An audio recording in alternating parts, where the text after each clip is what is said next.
Guys, hope everyone is doing well out there today. So I had a little bit of unexpected extra time, so I have decided to make another video for you all. Today I'm going to cover, I made a list of my top 5 most overrated cards to collect in the hobby. And the goal for the video is I'm going to give you a rundown of what those top 5 cards are. And I'm going to give you sort of alternatives that you could collect that have a similar makeup to those top 5 cards. So let's jump into it. So the first card I want to talk about is the Hidden Fates Shiny Charizard in PSA 10 in particular. So there are 934 PSA 10 copies of this card already in existence. There's also going to be a reprint on the way, which means there's going to be a lot more supply out there. A lot more of these cards are going to be on the market. There are going to be a lot more cards, PSA 10 cards in the pop. It's also extremely easy to grade this card in PSA 10. So there are only 280 PSA 9s versus that 934 PSA 10s. Which means that a lot of those Charizards that are going to be opened are going to be gradable and are going to grade in that PSA 10. So we're going to see that population continue to increase.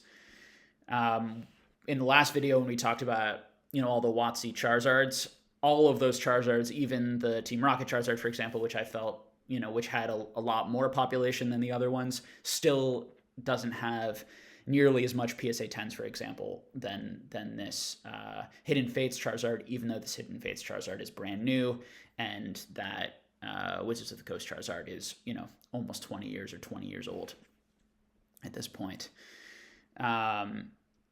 So that card is going for about $800 to $1,000 at the moment. A good, for $800 to $1,000, you could be buying first edition WotC PSA 10 holos, certain PSA 10 holos with much lower pops, with much more history, that are coming out of packs that are far, far more expensive and that aren't being reprinted. But considering, if you're very interested in collecting modern and you really like modern cards, and you think that, the pro argument for these cards is that, this set has been so huge, it's been such a hit, and that all the kids who are very excited about this card are going to grow up and then want to own it, in the future and be excited and have more of an emotional response to that card than they will the older Wizards of the Coast cards. I don't agree with that. That's not something that we see in other hobbies. Often when kids grow up, they go to what are the most expensive, the coolest, the rarest, the scarcest, because as an adult, adults tend to go after that financial value and go after what is sort of the consensus, in hobbies. You can see that in other things. However, if you don't agree with that and you think that the modern cards are going to be the most collected of the generation that is collecting now, a better option would be the Burning Shadows Charizard card from from Burning Shadows, the full art Rainbow Rare Shiny GX card from that set. So that card is going for a little bit more right now. It has spiked a little bit. I think that the people are starting to realize this, and I think that the Hidden Fates Charizard, now that people know there's a reprint, there's a little bit of a slight dip in that card, or a bit of a plateau, where the Rainbow Rare Charizard continues to keep going up. So the latest sales in the Rainbow Rare Charizard are actually closer to the $1,200 range, so a couple $100 more than that Hidden Fates. But even so, I still think that's a better buy, because Burning Shadows, there's less Burning Shadows product left, and there's going to be Hidden Fates, particularly with that reprint. One, two, it's much harder to grade. There are already more PSA 10, and I can give you the exact number, but the Burning Shadows, I didn't write it down, but it's somewhere in the 600 range, I believe, maybe to 700 in PSA 10s versus in the 900 to 1,000 range already of these Hidden Fates, even though Burning Shadows is a few years old now. So there are going to be a lot more of those Hidden Fates PSA 10 cards than there are going to be that from the PSA 10 Burning Shadows cards in the future. And that number is probably going to continue to grow. So the second one I want to talk about, and the rest of the cards on this list are older vintage cards, or almost all of them except for one. So the next card on this list is the T17, the Typhlosion from Neo Genesis, and we're talking about the first edition version of this. So this card has seen a huge amount of growth. I believe it's from when I was looking at the numbers of most cards, this card had seen the most growth of any card in that PSA 9. So when we're talking about this, I want to specifically focus in on that PSA 9. All right. Which went from $100 before this price spike to $1,600 just in about 5 months. It's made that movement, and that's 16 times its price. And I'm actually looking it up while I'm talking to you guys. But about 16 times its price. I think, first of all, that is a crazy movement. That's a much more of a movement than we've seen in a lot of other cards during this time. That type of movement, a 16 times movement in a few months of any card, would make me extremely nervous to buy it. Why all of a sudden are people discovering that this card was extremely valuable and everybody wants it? That already flashes red for me. But the main reason why, so clearly the reason why it's gone up so much is that people are trying to complete this set, and there are only 9 PSA 10s in the world. So it's the hardest to grade card of any of the Wizards of the Coast first edition holos. There are 9 PSA 10s and 131 PSA 9s. So 1 in 13 get that PSA 10. So we have a huge spread there. The issue with paying so much for a PSA 9, you could argue that the PSA 10 should go for a ton of money, and there isn't good data on exactly how much they're going for right now because one hasn't sold recently to my knowledge. I've heard huge offers on the PSA 10 that have been turned down. But there are 131 PSA 9s. People are making a mistake here. People are thinking in their heads that because the 10 is worth so much money because there are so few, that means the 9 should have a relationship to that 10. And this 9 should be worth much more than lots of other 9s. Even lots of other 9s that also have about 130 or even 200 or 300 in the pop. Okay? This is a big mistake that people make in Pokemon. Personally, there are also 228 PSA 8s. Just because a card is extremely valuable in 10 does not make it so that it should be extremely valuable in 9 and 8 versus other sets, because we're looking at value here. So if there are a similar amount of PSA 9s in this card to PSA 9s in other cards, of a similar caliber, similar collectability, similar history. Typhlosion is very popular, but Typhlosion isn't crazy popular. It's not Charizard we're talking about here or Lugia. Furthermore, if we look at other Typhlosions, like that Expedition Typhlosion, or these sorts of things where there's lower population of these cards even than this, that card was going for like $30 in PSA 9. This card's going for $1,600. That card probably is now up to $50, $60, maybe $70 in PSA 9. This card's going for $1,600. Just because people know that PSA 10 is so valuable. But the PSA 9 is not the PSA 10. And this is where people are making a mistake, an intellectual mistake. They could get the PSA 8, they could get the PSA 7, they could get it ungraded. There's no reason to think, and I don't know why there would be, any less of this card in existence than any of the other cards in the set. It's just harder to grade. So an average version of this card is of equal rarity and scarcity to an average version of any card from this set. The only one that is so super valuable is that PSA 10. The PSA 9 also has less copies than a lot of the PSA 9s, but not that much less. Please, guys, think this through. This is a huge mistake people are making on this card, paying huge amounts for the 9 and the 8 just because the 10 is going for so much. Doesn't make sense. And this pattern we see for other things. Now, it makes sense that this pattern would exist a little bit, but not to this extent. Okay, so I'll keep moving, but that's a really big one. So for that price point, for that $1,600 price point, you could be buying PSA 10s that have more history, are arguably a cooler card because they're not just a second art of the same Pokemon in a set. And you get a PSA 10 versus a PSA 9 in a higher, that have lower pop, that have less than that 131. So for 1,600, you could be getting PSA 10s, as I said before, and I could give lots of examples, but the ones I want to talk about mainly right now, because I think they're the most underrated, are the Neo Discovery. This set, for some reason, has always lagged quite a bit behind the other three. Neogen was also lagging behind. Neogen's really caught up, I think, in large part because of that Lugia.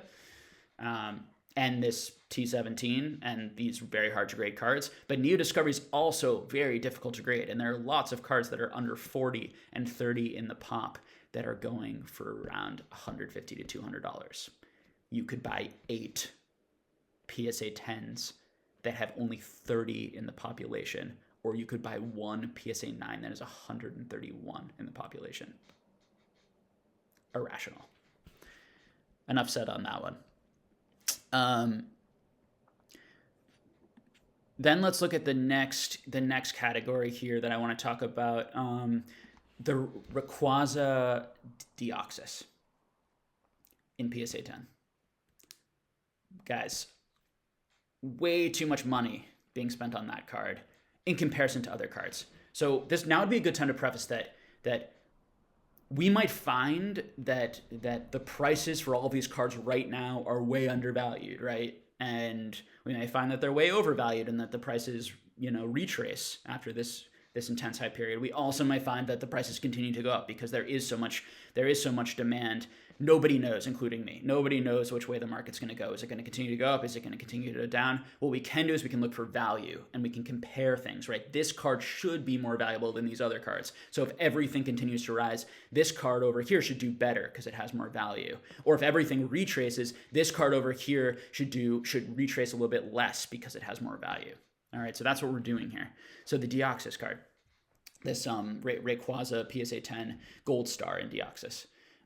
This is selling for, I think $15,000. It's starting to get up to that $15,000 price range, may even be higher now. $13,000 to $17,000. I saw one sell for $11,000 to $12,000. I'm seeing them going higher in auctions now. Either way, this card has always been overvalued compared to other Gold Stars. I'm not exactly sure why. I think, clearly Rayquaza is a very popular Pokemon. It's a very cool Pokemon. The art on that card is really cool.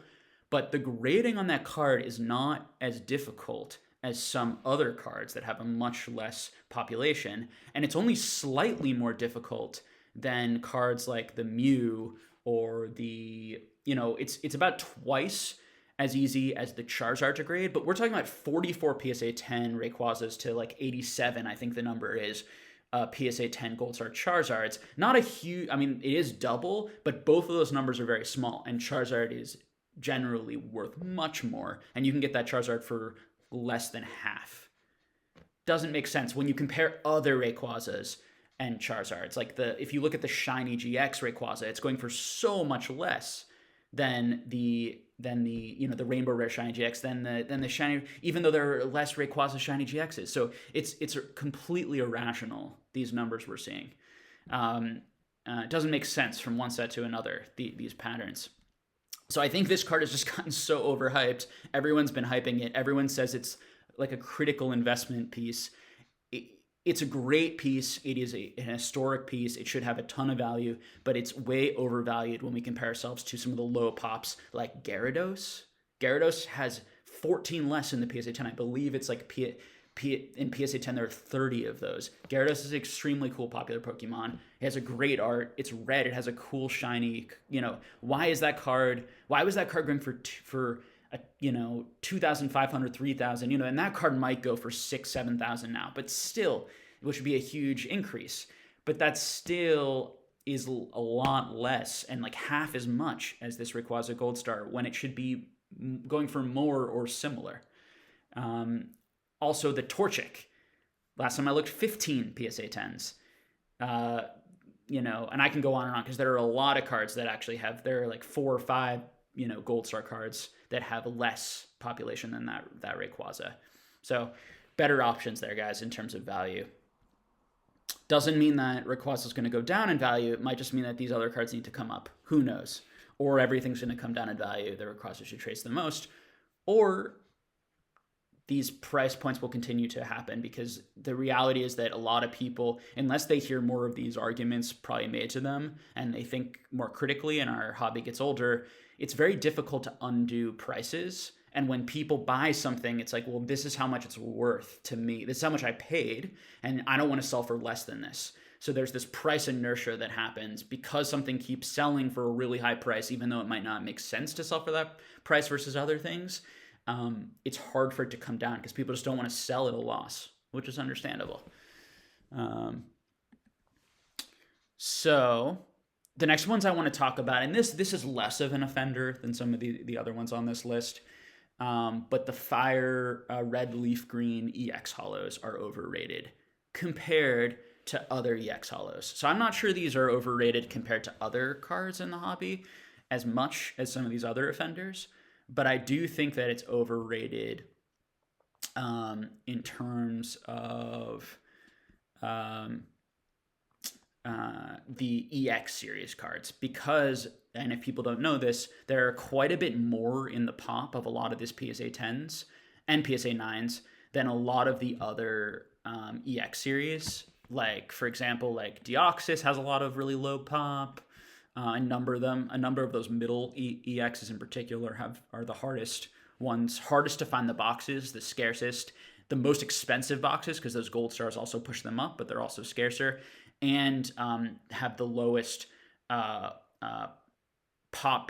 in the PSA 10, also because the cards are hard to grade. So if you look at, like, for example, the birds in FireRed LeafGreen, they all have like quite a bit more PSA 10s to PSA 9s because they're very easy to grade. If you look at the hollows in Deoxys, which are and the birds also have like over 100 PSA 10s, whereas if you look at the X cards in Deoxys, those cards often have like around 20 to 30 in PSA 10. More PSA 9s, that it's like only half grade in that PSA 10, and they're going for less money or similar money to the FireRed LeafGreen. So this is a problem in EX series in general. People were sleeping on these cards. I was buying a lot of these cards because the prices were so low on these very low PSA 10 cards, and I just don't think there was a lot of hype or interest in those yet. They weren't so vintagey and they weren't so popular yet. I think that's really increased recently, and so we are seeing movement on some of these things. So just be very careful if you're buying into that stuff. We are seeing some herd movement to those cards, maybe not as much as the Wizards of the Coast, so there may be some opportunity there, although Wizards of the Coast is Wizards of the Coast, and it's more, in my opinion, it's and maybe I'm biased because I grew up with that, but it's more historic. It is the vintage. It is that first era, and it should probably always be worth more unless unless the scarcity of the EX era, because the EX era is very scarce, offsets a lot of that. So we'll have to see how that plays out in the long run. But I do think because of that scarcity, there is opportunity there as those sets become more popular. But be careful, because people are starting to move to those, and really do your research on which ones to buy and try not to go with the herd as much as possible.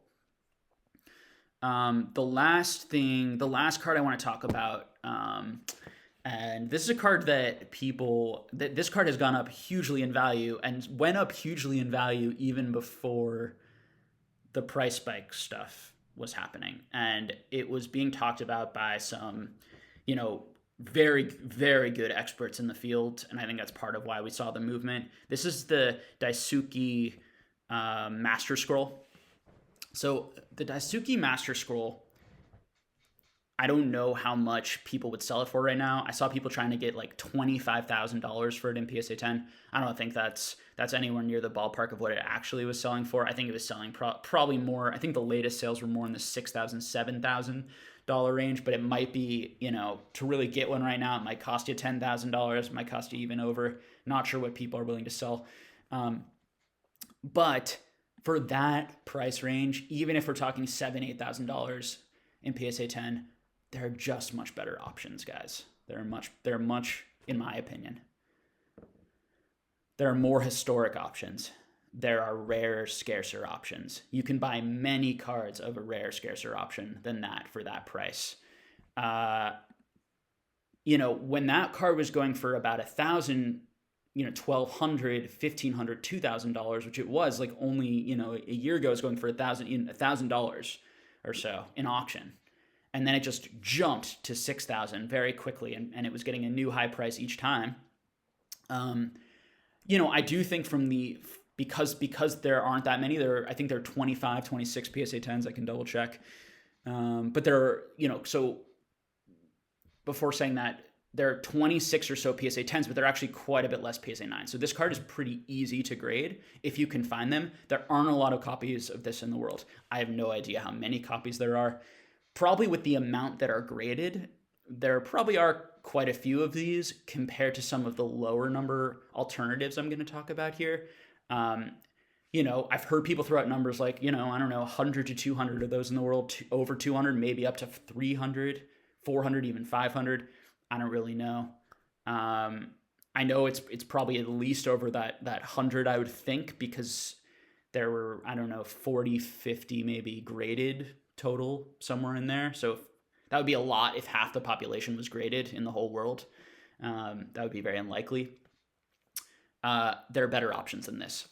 One better option for that price point is the Art Academy cards. These Art Academy cards. There are much less of these in the population. Even the ones that have the most in the population still have slightly less, but the ones that have a less population, there are cards that only have like 6, 8 PSA 10s. There are others that have 3. There's some that have 1 or none, I believe. The Kyogre EX, or last time I checked, maybe there is one now. Because all those cards, so there are only 100 in the world of each of those cards printed. There are some extra copies that have gotten out. We don't know how many extra copies, but let's say there are 110, 120 in the world because of some of those extra copies. Likely that's less, or on the low end of how many of those Daisuke promo cards there are in the world. Very likely. Point on these is that they are in English, or some of them are in English, versus the Daisuke promo, which is in Japanese.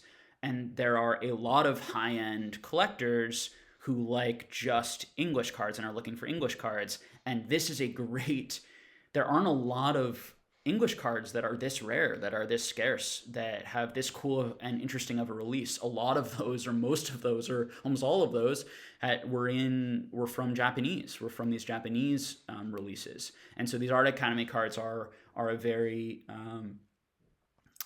cool, unique product and collectible for those English collectors. The last point to make on these is that they are much cheaper than and maybe most critically, they're much cheaper than this Daisuke card here, than the Master Scroll. If they were of similar value, I still think the Art Academy cards are better.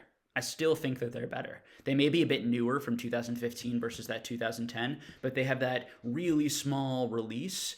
They are Pokemon instead of a scroll.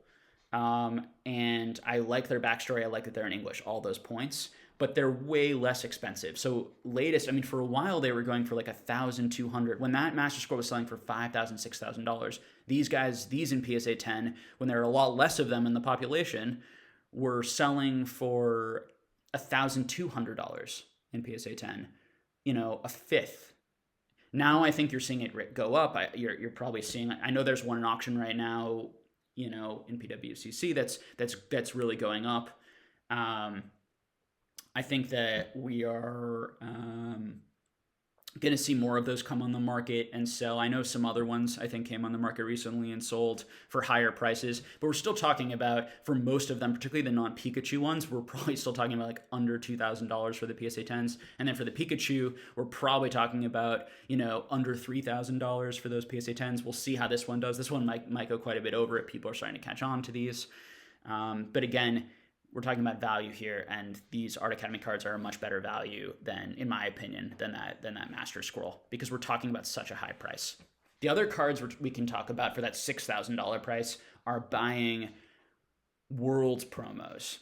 English World stamped Worlds promos, finalist, champion. You can buy the top of the mountain, some of the top of the mountain world promos from some of the maybe less desirable years, or you can buy, semifinal, quarterfinal, staff, high grade PSA 10 promos from those really desirable years if you can find them, from like 2004, 2005, 2006, 2007.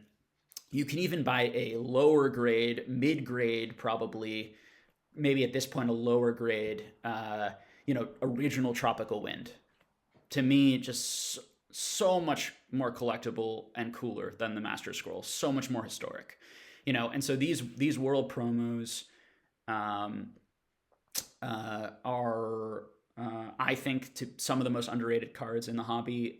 There are very few of them, and they're very difficult to grade. They're very hard to get in PSA 10 generally, very, very hard. There are a lot of these cards that only have one PSA 10 version or two PSA 10 versions. I'm going to do more of a full video breakdown on these Worlds promo cards for people who don't know about them. But the really quick breakdown is they range from sort of stamped with just the year of the World Championship that the art represents, to and then from a staff stamping, which is the most common, which are given out to all the staff, to top 32, then top 16, quarterfinal, semifinal, finalist, and then more recently champion. After from 2013 on, they had a champion stamp added. So the champion stamp was given to just the winner. The finalist was given to the top two. The semifinalist, quarterfinalist, again, top 16 given to 16, 32 given to 32. You get the idea. Now, so how many of these are in the world do depend on different years, because some years, my understanding is that two of them were given out to a person. Some years the top person got cards from that everyone in the quarterfinal got the quarterfinal, the top 16, and the top 32. I think that's more common, or potentially happened almost every year, at least in the recent years. So there are a lot of these in that like top 32, top 16, if that's the case, but not a lot in high grade. And there still are probably less than, right, even the most common staff ones, maybe there are, gosh, I'm really throwing out random numbers here, which I shouldn't probably do. So I'm gonna not give the one for the staff because I'm really not sure. But the top 32, my guess would be we're talking about, certainly in the hundreds, 32 times 180 plus, so we're talking, somewhere in the hundreds. Maybe high hundreds at the most, 6, 7, 800 maybe. That would be very high. And then up to the champion and finalist, we're talking about like 12, 24 in the whole world. And you can buy those cards. There are only 12 in the world. There are only 24 in the world. You can buy those cards for less. Up until maybe recently, you can get those cards for less than this Daisuke Club promo, this Master Scroll. So when we're talking about this price point, there's so many better options. There's so many more interesting options, collectible options. I love these because they have that original art from each year, and they were given out to a player who won them. And that story to me is very cool and makes them very valuable. But if you just look at the facts of it, there are less of those cards in really high grade than you know, the top of the mountain ones than, you know, the champion finalist ones than there are just the Master Scroll, and they're still going for a lower price often than that Master Scroll, or a similar price. Particularly if you in PSA 9, PSA 8, if you get a PSA 10 one, you know, maybe it's going for more than the Master Scroll, but you could probably buy a finalist where there still be a lot less, or even a semi-finalist, which is still going to probably have less copies in the world than that Master Scroll, and that's going to be, you know, a much lower price point than that $6,000. So, you know, I hope all this information, as usual, was interesting and helpful for all of you guys as collectors. And thanks for tuning in to the video and watching this long. And I will be posting another video with Rafi on Wednesday, where we're going to talk about, because we haven't talked too much about it on this channel yet, we're going to talk about sealed product. And we're gonna compare your booster boxes to your packs, to your ungraded cards, to your graded cards, and we're going to talk about what you should, you know, what has done better historically, what has been doing better recently, and give advice on what you should be buying, you know, which category should you be buying into. All right, so I will see you all soon. Take care.